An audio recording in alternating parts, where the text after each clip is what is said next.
Oke, Assalamualaikum warahmatullahi wabarakatuh.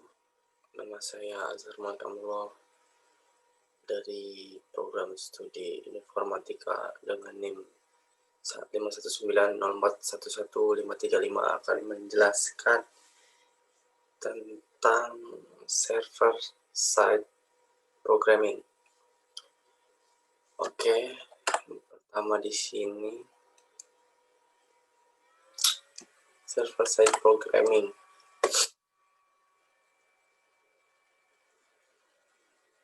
Penjelasan utamanya adalah terminologi server side memiliki arti operasi yang dilakukan oleh server di dalam sebuah client server relationship. Umumnya sebuah server adalah program seperti web server yang berada pada sebuah remote server yang dapat dijangkau oleh komputer lokal milik user. Kemudian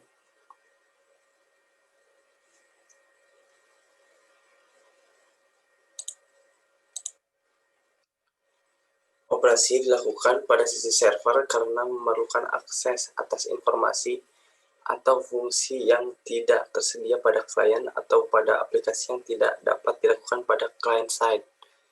Jadi server side ini hanya operasi yang dilakukan pada sisi server karena memerlukan akses informasi atau fungsi yang benar-benar nggak ada pada client side programming.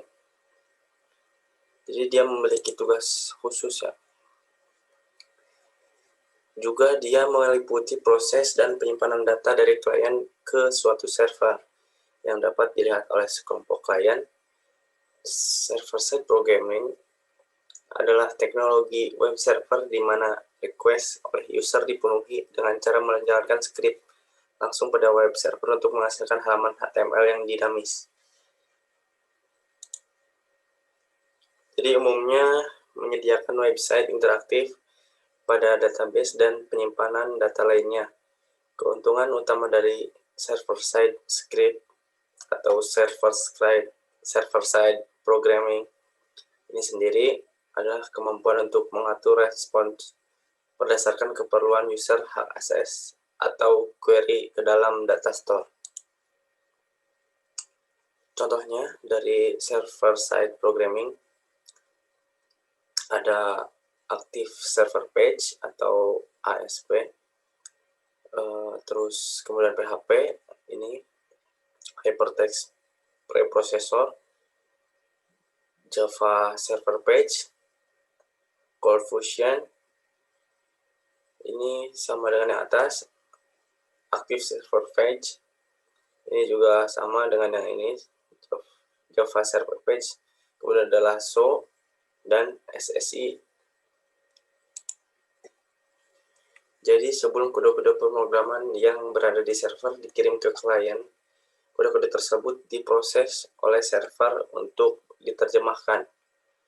Berikut ilustrasinya cara kerja server-side programming. Jadi di sini saya ilustrasikan.